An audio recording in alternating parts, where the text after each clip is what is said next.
अस्सलाम वालेकुम एवरीवन। आज कल हम लोगों ने वेस्टर्न पॉलिटिकल थॉट्स का पहला पोर्शन किया था, जिसमें हमने प्लेटो के 5 क्वेश्चंस किए थे। प्लेटो के 5 क्वेश्चंस में आप लोगों को जैसे कि याद होगा, नज़रिया इश्तराकियत क्या था, नज़रिया तालीम क्या था, हम लोगों ने मिसाली रियासत क्या था, मिसाली रियासत की खसूसियात क्या था, और इसके साथ हमने एक और किया था, नज़रिया इंसाफ किया था। आज हम जो करेंगे, जो कि मैंने जैसे कि अपने इम्पोर्टेंट क्वेश्चंस की लिस्ट बताई थी, उसमें मैंने आप लोगों के सामने बताया था कि ये है अरस्तू का, बताया था कि हम ये आज 4 टॉपिक करेंगे। हुकूमत की दर्जाबंदी करेंगे, नज़रिया शौहरियत करेंगे, ये शोहरत नहीं है, शौहरियत है। नज़रिया ग़ुलामी करेंगे, नज़रिया इनकलाब करेंगे। आज हम ये 4 सवाल करेंगे। अच्छा जी, अरस्तू का हुकूमत की दर्जाबंदी देख लेते हैं। सबसे पहले हरफ आगाज़ करना है, स्टार्ट करना है अपना जो भी सवाल आप लोगों ने लिखना है, ठीक है, क्योंकि first impression is last impression. आप लोग अपना सवाल सही तरीके से स्टार्ट करेंगे तो चेकर को भी आसानी होगी। अरस्तू का तारुफ लिखना है, अरस्तू का पेश करदा नज़रिया, रियासत और हुकूमत की दर्जाबंदी लिखनी है। हुकूमत और सियासत में उसने, रियासत में जो फ़र्क उसने बताया था वो लिखना है। अरस्तू के नज़दीक हुकूमत की दर्जाबंदी, वही मलूकियत आ गई, वही अशराफिया आ गया, वही दस्तूरी हुकूमत आ गई, जो कि कल हमने पढ़ा था। अब आप लोगों ने क्या करना है, इसके पास थोड़े थोड़े डिफरेंस है, कल वाले से सेम इसका टॉपिक है, लेकिन आप लोगों ने इसका जब आप पढ़ोगे तो आपको समझ में आ जाएगा। इसको मैंने सिर्फ नोट्स की शक्ल में लिखा है। नेक्स्ट जो सवाल होंगे उसमें आप लोग देख सकते हो कैसे लिखा है। अरस्तू ने अपनी किताब पॉलिटिक्स सियासत के 3रे बाब में रियासत की हुकूमत, इकसाम और दर्जाबंदी से मुतल्लिक तफसील से अपने ख्यालात का इजहार किया है।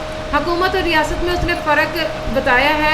अरस्तू के नज़दीक रियासत है मुख्तलिफ ग्रोहबंदी या आबादियों की आला तरीन शक्ल रियासत है। रियासत शहरियों की इज्तिमाई शक्ल का नाम है। ये मुख्तलिफ किस्म के तबकात मसलन किसानों, कारकुनों, फौजियों, आम शहरियों और गुलामों पर मुश्तमिल होती है।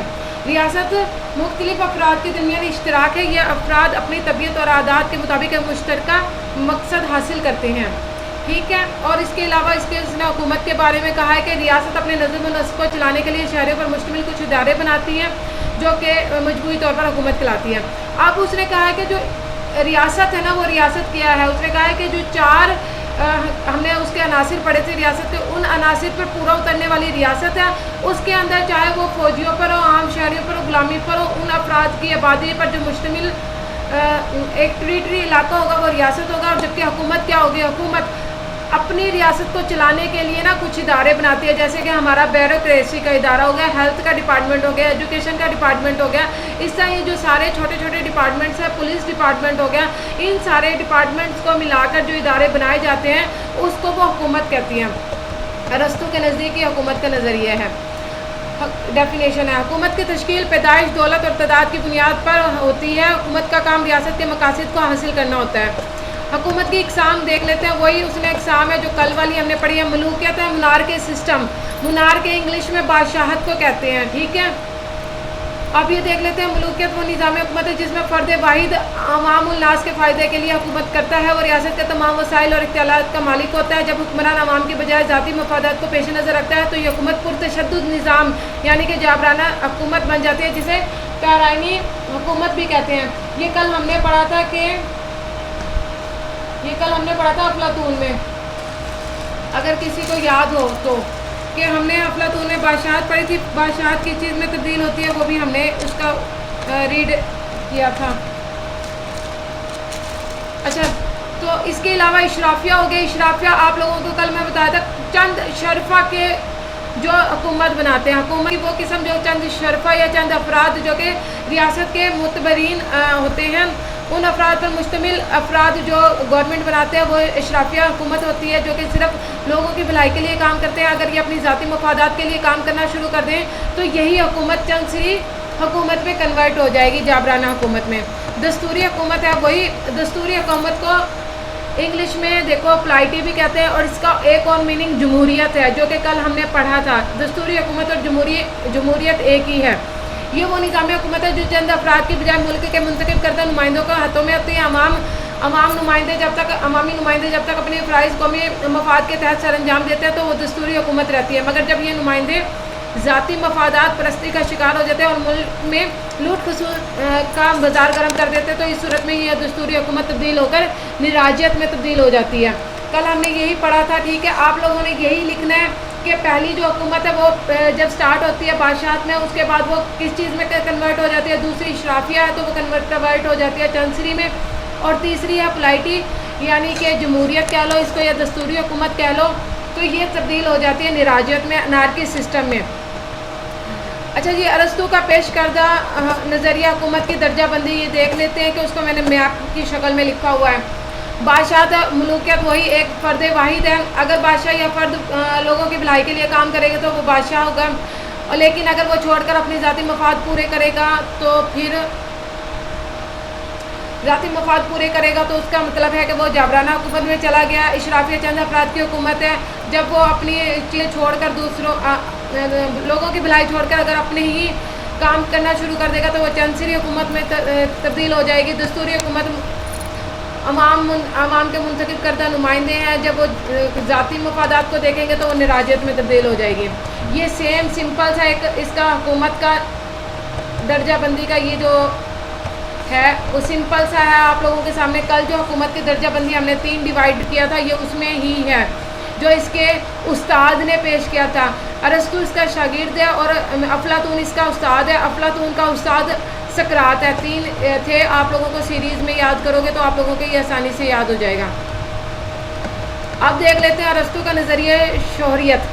शोहरियत होता है सिटीजनशिप, यानी कि मैं सिटीज़न हूँ पाकिस्तान की, मेरे पास शोहरियत है पाकिस्तान की, पाकिस्तानी एज ए नेशनैलिटी मैं यहाँ पर हूँ।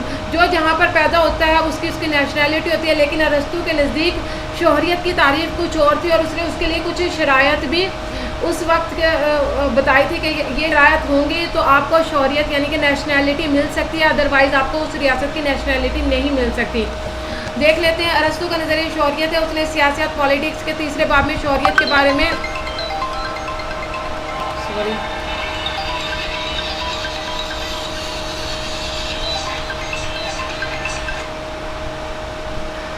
अच्छा जी, शौरियत के बारे में बताया है उसने। शहरियों के अजमा के हवाले से बताया है।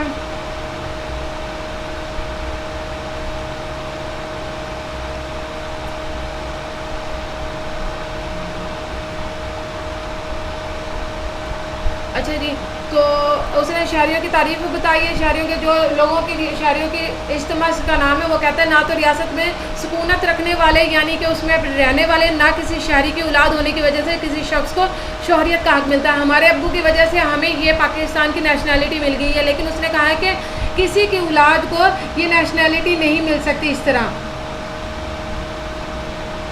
और शहरी की तारीफ उसने कर दी है कि शहरी उस शख्स को कहते हैं जो इंसाफ हासिल करने के लिए इंतज़ामिया में शिरकत करता है, यह कानून साजी के लिए हुक्मरान जमात के रुकन की हैसियत से फ़राइज़ सर अंजाम देता है।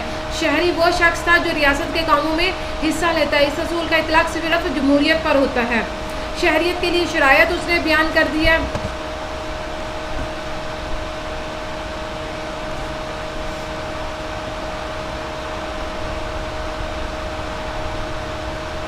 एक मिनट स्टॉप कर लेते हैं, ज्वाइनिंग कर लें वो। शहरियत के लिए उसने क्या शरायत किया? उसने शरायत की है कि शहरी को रियासत का बाज़ाब्ता और बाअमल रुकन होना चाहिए। अब उसने कहा है कि जो शहरी कानून की पासदारी करेगा और कुछ उसके फॉलो किए हुए रूल्स एंड रेगुलेशंस के मुताबिक पूरा उतरता होगा तो फिर ही वो शहरी उस रियासत का शहरी बनने के काबिल है। शहरी के लिए ज़रूरी है कि वो उसमें हुकूमत करने और हुकूमत के तहत रहने की सलाहियतें मौजूद हों। माइक ऑफ कर दें। अच्छा जी, शहरी माशी तफक्कुरात से आज़ाद होना चाहिए। वो शहरी के फ़राइज़ बाखूबी सर अंजाम दे सके, इसलिए उसको जायदाद का मालिक होना चाहिए। अब उसने कहा है कि जो शहरी होना चाहिए वो रियासत की ज़िम्मेदारी है कि जो उसको शहरी की नेशनैलिटी मिलेगी तो हुकूमत की तरफ से उसको जायदाद दे दी जाएगी ताकि वो माशी जो फ़िक्र है उसकी ख़त्म हो जाए और वो रोज़गार के तरीके हासिल कर सके। ठीक है, मेहनत कुछ तबके के कारकुन शहरी नहीं बन सकते क्योंकि वो जिस्मानी मुशक्क़त से रूह गौर फिक्र की सलाहियत से महरूम हो जाते हैं। अब वो कह रहा है कि जो मजदूर तबका है वो शहरी बनने के काबिल नहीं है, उनको शौहरियत नहीं दी जा सकती। अरस्तू के नज़रिए का तनकीदी जायज़ा देख लेते हैं। उसमें मौजूदा दौर में नाकाबिल अमल है क्योंकि इस दौर की जो शहरी रियासतों पर तो हो सकता है मगर मौजूदा ज़माने की रियासतों पर नहीं, मगर क्योंकि अब बराह रास्त जमहूरियत की बजाय बिलवास्ता इंटरेक्ट जमहूरियत आ गई है।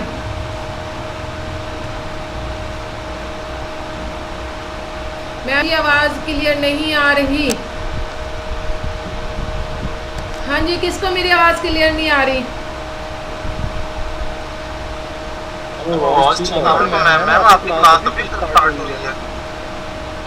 نہیں آ رہی.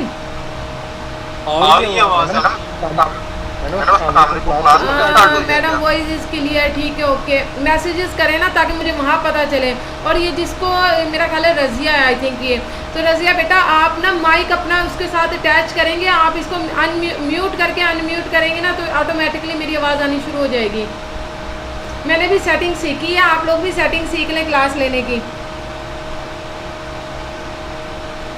اچھا جی,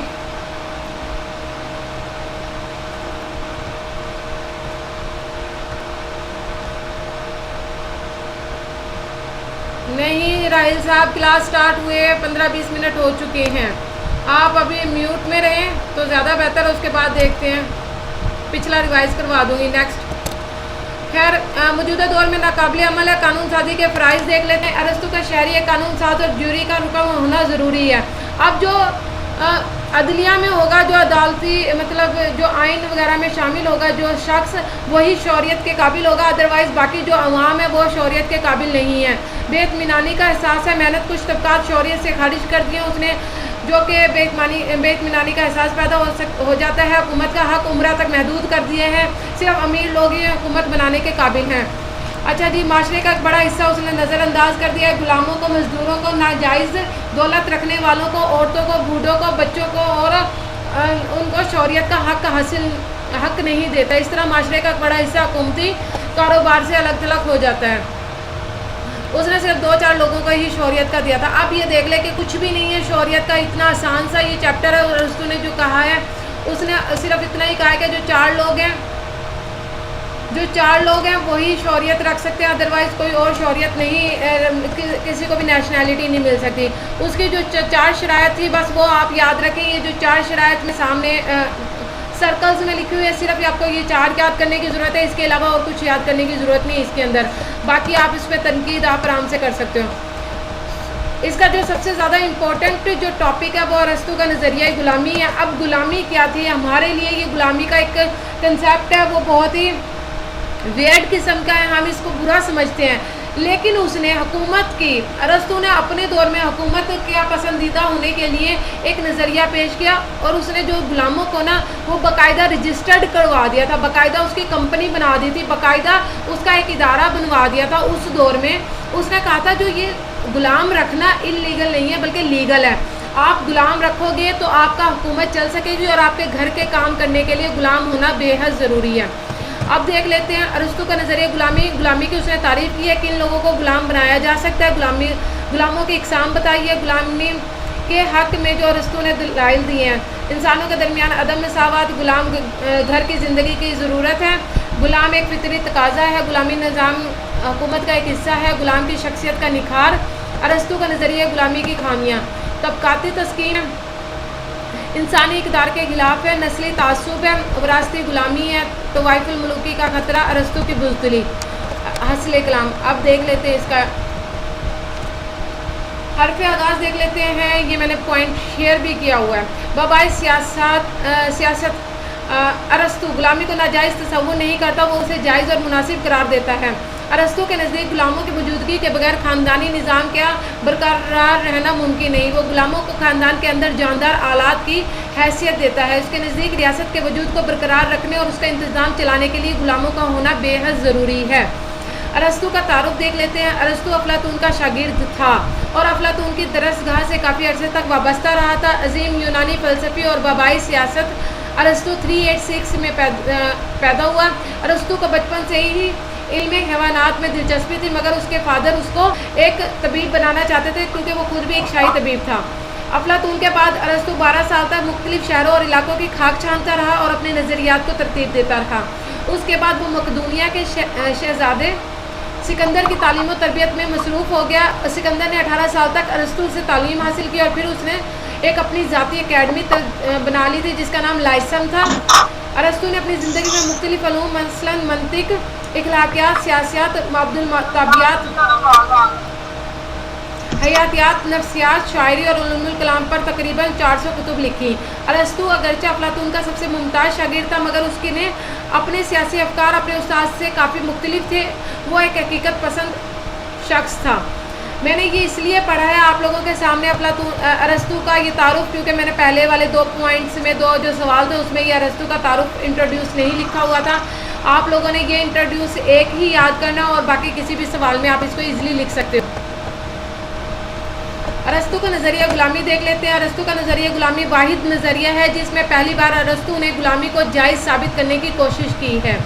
अरस्तू के ख्याल में मलकियत के हक़ के बगैर कोई भी शख्स अच्छी ज़िंदगी नहीं गुजार सकता। उसके लिए ज़िंदा रहना मुहाल हो जाता है, क्योंकि इंसान के लिए ज़रूरियात ज़िंदगी का पूरा होना बेहद ज़रूरी है। इसलिए गुलाम को हक़ मलकियत में शुमार किया जाता है, क्योंकि उनका वजूद घर की ज़िंदगी गुजारने के लिए बेहद ज़रूरी है। गुलामी की तारीफ़ देख लेते हैं। अरस्तू ने गुलाम की तारीफ़ इस तरह की है कि गुलाम एक ऐसा शख्स है जो पैदाइशी तौर पर अपनी ज़ात का मालिक नहीं होता, बल्कि उसकी ज़ात किसी दूसरे की मलकियत है। अच्छा जी, किन लोगों को गुलाम बनाया जा सकता है? उसके नज़दीक 3 तरह के लोग हैं जिनको गुलाम बनाया जा सकता है। नंबर 1 इस जंगी कैदी, जो जंग के दौरान में कैदी पकड़े जाते हैं उनको गुलाम बनाया जा सकता है। जंगी कैदियों को कानूनी तौर पर गुलाम मानता है, मगर सिर्फ इस सूरत में जब वो जहनी तौर से कमज़ोर या कमतर हो। ज़र खरीद गुलाम है वो गुलाम जो पैसे देकर ख़रीदा गया हो। एक मालिक अपने गुलाम को दूसरे मालिक को फ़रोख्त कर सकता है, क्योंकि वो उसकी ज़ाती मलकियत है। चीज़ों की तरह आप गुलामों को भी इधर से उधर सेल आउट कर सकते हो। गुलाम की औलाद, अब गुलाम का बेटा सारी ज़िंदगी गुलाम बनाया जा सकता है। अगर वो आला ज़हीन सलाहियतों का मालिक है तो उसे आज़ाद रखना चाहिए और हुक्मरान तबके में शामिल कर देना चाहिए। अब ये देखें, जो अफलातून था, अफलातून ने ये बात की थी कि जो मज़दूर का बेटा है वो सारी ज़िंदगी मज़दूर रहेगा। अगर वो तालीम याफ्ता हासिल हो भी जाता है, अगर वो आला सलाहियतों का मालिक भी है और अगर वो अच्छा पढ़ा लिखा भी है, तो उसके बावजूद वो मज़दूर ही रहेगा, वो कभी भी हुक्मरान नहीं बन सकता। लेकिन ये जो अरस्तू था वो अपने उस्ताद से बिल्कुल मुख्तलिफ था। उसने ये बात कही है कि गुलाम का बेटा गुलाम बनाया जा सकता है, लेकिन उस सूरत में जब वो कम अक्ल हो। लेकिन अगर वो पढ़ा लिखा है और वो आला ज़हनी सलाहियतों का मालिक है, या उसमें आर्ट है, या उसमें मौसीकी के, या उसमें कोई और फ़लसफ़ी हुक्मरान बनने का मतलब फ़लसफ़ी है, या वो पढ़ा लिखा है, तो उसको आज़ाद रखना चाहिए और हुक्मरान तबके में शामिल कर देना चाहिए। ये न्यू नाम किसका आया है? मेरी क्लास में अंग्रेज़ भी आ गए क्लास लेने के लिए। बाद में देखते हैं ये एल्सा कौन है। अच्छा जी, गुलामों की इकसाम देख लेते हैं। गुलामों की इकसाम 2 तरह की, एक कानून की रोज़ से गुलाम होते हैं और एक फितरी तौर पर गुलाम होते हैं।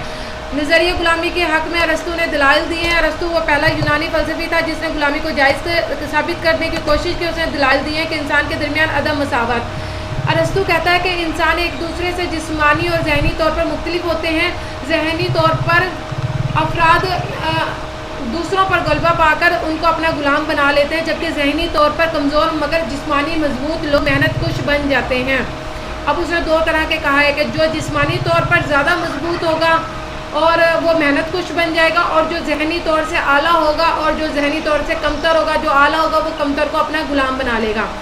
गुलाम जो घर की ज़िंदगी के लिए एक ज़रूरत है। अरस्तू के दौर में गुलामी एक बैनुल अक़वामी इदारा था और ख़ानदान को एक ख़ानदान का लाजमी हिस्सा था। अरस्तू आज़ाद यूनानियों को रियासत के कामों में हिस्सा लेने के लिए घर के कामों से बेनियाज करना चाहता था। इसका मकसद था वो घर के कामों में गुलामी को एक ज़रूरत करार देता है। गुलामियों को बगैर वो घर की ज़िंदगी को नामुकम्मल तसव्वुर करता है। यूनानियों का फेवर था, यूनानियों को वो गुलाम बनाना नहीं चाहता था। गुलामी एक फितरी तकाजा है। इसके मुताबिक फितरत ने तमाम अफराद को मुख्तलिफ सलाहियतों के साथ पैदा किया है। हुकूमत करना आला सलाहियतों के मालिक लोगों का हक़ है। इंसान के दरमियान मौजूदा ज़हनी, जिस्मानी और माशी फ़र्क कुदरत ने पैदा किया है। गुलामी निज़ाम हुकूमत का एक हिस्सा है। अरस्तू का ख्याल है कि रियासत में एक तबका हुकूमत करता है और दूसरा हुक्मरानों की गुलामी करता है। रियासत का नज़्म व नस्क चलाने के लिए गुलामों का होना बेहद ज़रूरी है। गुलाम की शख्सियत का निखार। अरस्तू इसलिए भी गुलामी का दिफा करता था कि उसके नज़दीक गुलाम अपने मालिक की रफ़ाकत में अपनी शख्सियत और किरदार का इर्तिका करता है। अच्छा जी, ارسطو کے نظریہ غلامی پر تنقید دیکھ لیتے، خامیاں دیکھ لیتے۔ طبقاتی تسکین میں اس نے عقل اور ذہنی قابلیت کی بنا پر معاشرے کو مختلف طبقات میں تقسیم کر دیا تھا۔ اس ابتر اور اعلیٰ نوعیت کی تقسیم کسی بھی انسان کی بنیادی فطرت کے خلاف ہے۔ اچھا جی، انسانی اقدار کے خلاف ہے۔ جدید دور میں عالمی برادری اس بات پر متفق ہے کہ کسی کو بھی انسان کو کسی جائز وجہ یا مجبوری کے غلام بنا لینا یا بیگاری مزدوری کروانا نہ صرف غیر اخلاقی ہے بلکہ قابل سزا جرم بھی ہے آج کے دور میں۔ شخصی آزادی کی صرف ذہنی قابلیت کی بنیاد پر تخصیص کرنا انسانی اقدار کے خلاف ہے۔ قاسم مائک آف کر دیں۔ نسلی تعصب ہے۔ ارسطو کا نظریہ غلامی نسلی تعصب پر مبنی ہے، جس کی عکاسی اس بات سے ہوتی ہے کہ ارسطو کے نزدیک یونانی افراد کو غلام نہیں بنایا جا سکتا، حتیٰ کہ جنگی قیدیوں میں بھی غیر یونانی افراد کو ہی غلام بنایا جا سکتا ہے۔ وہ یونانیوں کو اعلیٰ اور غیر یونانیوں کو کمتر مانتا تھا، جس سے نسلی تعصب کا پتہ چلتا ہے۔ وراثتی غلامی کی بات کر لی جائے تو ارسطو اس بات کو تعلیم دیتا ہے کہ غلام کی اولاد غلام ہی ہوگی، وہ پیدائش سے ہی انسان کی تقدیر کا فیصلہ کر دیتا ہے۔ اس کے نزدیک کم عقل والے افراد کبھی بھی زیادہ عقل والے مند افراد کو جنم دے ہی نہیں سکتے، ہمیشہ وہ کم عقل والوں کو ہی جنم دیں گے۔ وہ نہ صرف ایک انتہائی متعصب اور تنگ نظریہ ہے بلکہ انتہائی ظالمانہ اور غیر فطری بھی ہے۔ طائف الملوکی کا خطرہ ارسطو کے نزدیک طائف الملوکی کا خطرہ بھی آج چند سر کردہ لوگوں کے ہاتھوں دولت اور طاقت دے دینے سے اور باقی تمام عوام کو غلامی کے نچلے درجے میں دھکیل دینا معاشرتی بگاڑ ہے جو کسی بھی بڑے فساد کا پیش خیمہ ہو سکتا ہے۔ ارسطو ایک بزدل انسان تھا، اس ظالمانہ نظام کی توقع نہیں تھی۔ ارسطو نے اپنے باقی نظریات کے برعکس نظریہ غلامی پیش کرتے ہوئے اپنے یونانی معاشرے کے مفاد کو پیش نظر رکھا۔ غلامی کے خاتمے کے بجائے اس نے اس نظام کو برقرار رکھنے کے لیے عقلی دلائل دے دیے تھے۔ ارسطو نے یونان میں اپنی ذاتی مفادات کو پیش نظر رکھتے ہوئے نظریہ غلامی پیش کیا، کیونکہ وہ غلاموں کی آزادی کی بات کر کے یونان میں صوباؤں سے رائج غلامی کے نظام کو تباہ نہیں کرنا چاہتا تھا، اس لیے اس نے غلامی کو جائز ثابت کرنے کے لیے عقلی دلائل پیش کیا۔ اس کے نزدیک غلام کا ایک جاندارانہ آلہ ہے جس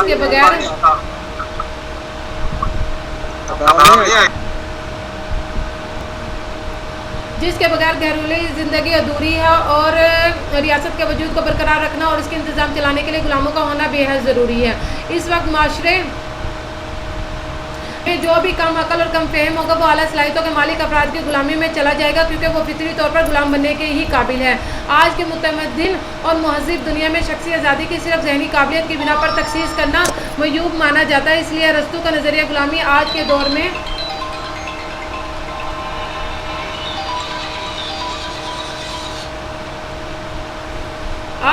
میں ناقابل عمل ہے۔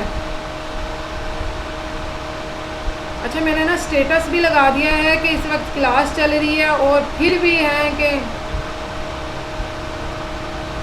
آپ اسٹیٹس دیکھ بھی لیتے پھر اس کے باوجود مطلب سمجھ نہیں آتی۔ اچھا خیر، نظریہ غلامی ہمارا ختم ہو گیا۔ سمپل سے اینڈ اسٹریٹ سے یہ چھوٹے چھوٹے نظریے تھے ارسطو کے، اس میں کوئی راکٹ سائنس نہیں ہے آپ لوگوں کے، تو اس میں آرام سے آپ لوگ کر سکتے ہو۔ اب ارسطو کا نظریہ انقلاب دیکھ لیتے ہیں۔ اب انقلاب کیا ہے؟ اب انقلاب جو کہ ہماری زندگی میں بھی انقلاب وہی ہوتا ہے کہ اگر کوئی ریاست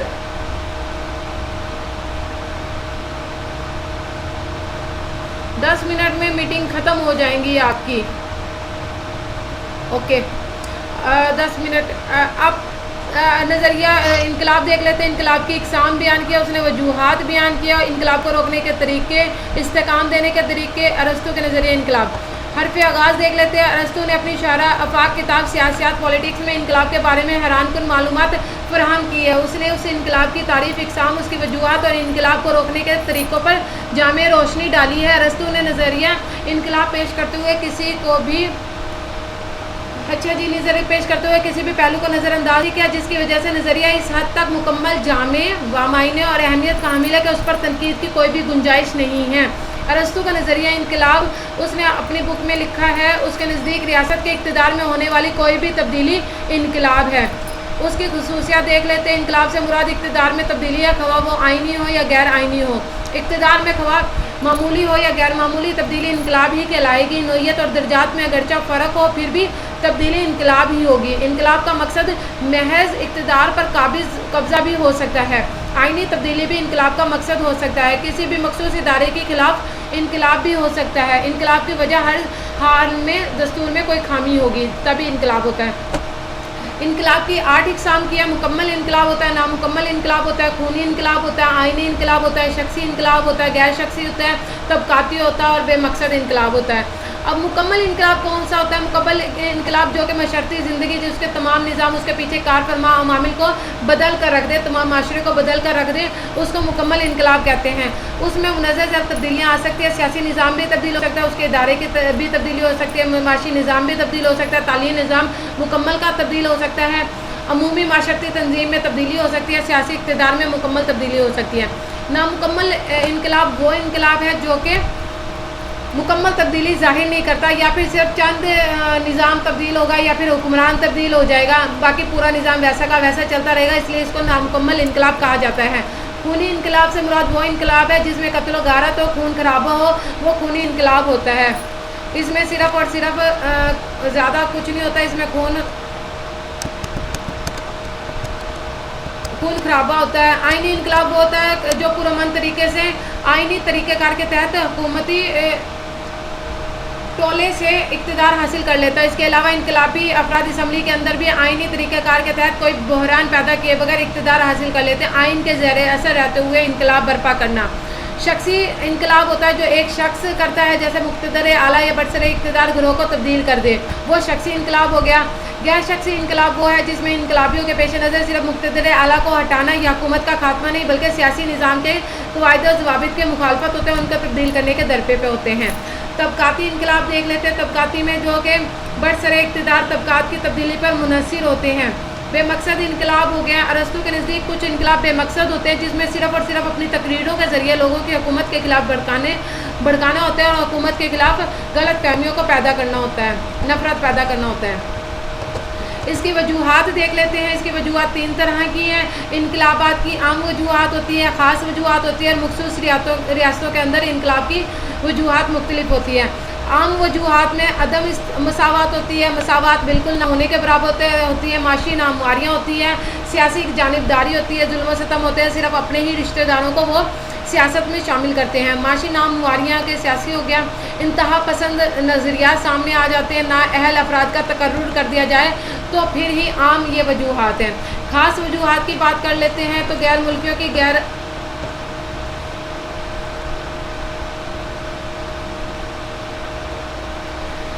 ख़ास वजूहात देख लेते हैं। गैर मुल्कियों के असर अंदाज़ी देख लेते हैं। गैर मुल्की आप लोगों की हुकूमत में अगर असर अंदाज करने लग जाए तो ये ख़ास वजूहात है, इनकलाब आ जाता है। अहदों की गैर मुनसफ़ा तकसीम हो जाती है, वो अपने ही लोगों को और अपने ख़ानदान को लोगों को जब इक़्तिदार देने लग जाएँ, इंतखाबी धांधली हो जाए तो तब इनकलाब हो जाती है, ख़ानदानी झगड़े हो जाए तब भी इनकलाब आता है। अब ये देख लेते हैं कि उसने ये जो मखसूस रियासतों में इनकलाब आने की वजूहात देख लेते हैं। जमहूरी हुकूमतों में इनकलाब कब आता है? जब इख्तियारात का नाजायज़ इस्तेमाल हो जाए। खुद सारी हुकूमतों में जब जागीरदारों की जाबराना हुकूमतें सामने आ जाएँ तो तब इनकलाब सामने आता है। इशराफिया में जब अपने ही तबके को इजाज़ी मकाम देने लग जाएँ तो अवाम हसद का शिकार हो जाती है, इसलिए इशराफिया हुकूमत के ख़िलाफ़ इनकलाब बर्पा हो जाता है। अब इनकलाब को रोकने के तरीके भी उसने बता दिए कि कानून का एहतराम पैदा किया जाए, किसी एक फ़र्द में या एक तबके के इख्तियारात को मरकूज़ ना होने दिया जाए, लोगों को धोखा देने वाले हरबों का इस्तेमाल ना किया जाए, अवाम को हुकूमत की इंतज़ामी और माली उमूर की जांच पड़ताल की मुकम्मल आज़ादी होनी चाहिए। रियासत के तमाम तबकात के साथ यकसा सलूक किया जाए। किसी शख्स या तबके का एहसास नहीं होना चाहिए वो सियासी इक़्तिदार हासिल कर सकता है। अजनबी लोगों को आला तालीम से दूर रखना चाहिए। ओहदे और इजाज़त की तकसीम करते वक्त इंसाफ के असूलों को मद्देनज़र रखा जाए। ठीक है, बाकी आप देख लेना। जाबराना हुकूमत को इस्तेकाम देने के तरीके हैं। जाबराना हुकूमत, अब वो जो इल्लीगल तरीके से हुक्मरान बना उसने बता दिया कि वो उस हुक्मरान को चाहिए कि वहाँ में जासूस छोड़े, खास करके औरतें, जो औरतें होती हैं ना वो जासूस बहुत अच्छी हैं। अच्छा जी, बैरूनी हमले का खतरा हर वक्त लोगों के सरों पर रखे कि हर वक्त ये कहे कि हमला होने वाला है, हमला होने वाला है। लोगों को हर वक्त मसरूफ़ रखे, कसूरवार को कड़ी से कड़ी सज़ा दे, शहरियों के फलाह बहबूद में काम में इजाफा कर दे। जाबिर हुक्मरान को चाहिए कि वो रियासत से वल्हाना मोहब्बत का इजहार करे। حاصل کلام دیکھ لیتے ہیں. اپنا نظریہ انقلاب پیش کرتے ہوئے کمال نتیجہ اخذ کیا تھا کہ سیاسی استحکام دو رخی چیز ہے, اس کی عوام اور حکومت ذمہ دار ہیں. اس لیے ارسطو کا کہنا ہے کہ انقلاب کی راہ روکنی ہے تو دونوں طرف کوشش کرنی چاہیے, مگر پہلا قدم اگر حکومت برسر اقتدار طبقہ اٹھائے تو بہت سی چیزیں خود بخود ٹھیک ہو جاتی ہیں. اب تنقیدی جائزہ ہے, اس پہ تھوڑا سا اگر تنقیدی جائزہ لکھنا ہو تو ارسطو کا یہ میں نے نیٹ سے اٹھایا ہوا ہے میں نے نا.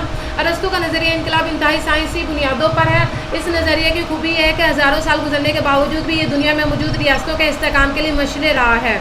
ارسطو کا نظریہ انقلاب, اس کی وجوہات, اقسام اور اس سے سد باب کرنے کے طریقے آج بھی مقبول و معروف ہے. ارسطو کے نظریہ انقلاب پر آج بھی کسی بھی طرح سے تنقیدی حملہ نہیں کیا جا سکتا. اس کی وجہ یہ ہے کہ سیاسی مفکرین اس نظریے میں تنقیدی نکات اس کو مل ہی نہیں سکے. یہ ہمارا آج کا جو ٹاپک تھے, 4 ٹاپکس تھے, وہ کمپلیٹ ہو چکے ہیں. آج ہم نے 30 منٹ میں کمپلیٹ ہو گیا. حکومت کی درجہ بندی ہے, یہ کل والی ہے. اور نظریہ شہریت ہے, شہریت کا نیشنلٹی کس کس کو مل سکتی ہے اس نے وہ بتایا ہے. نظریہ غلامی کا آپ لوگوں کے سامنے ہو گیا, اور نظریہ انقلاب ہو گیا. سمپل اینڈ اسٹریٹ سا یہ کنسیپٹ تھے جو میں نے آپ کو بتا دیا. نظریہ انقلاب بہت امپورٹنٹ ہے, اس کو بار بار آپ لوگوں نے کرنا ہے, کیونکہ یہ کرو گے تو باقی آرام سے آپ کو 25 مارکس مل جائیں گے. ٹھیک ہے, اب میں اس ریکارڈنگ کو بھی بند کر رہی ہوں اور اس کلاس کو میں کنٹینیو رکھوں گی. تھینک یو سو مچ, اپنا خیال رکھیے گا. اللہ حافظ.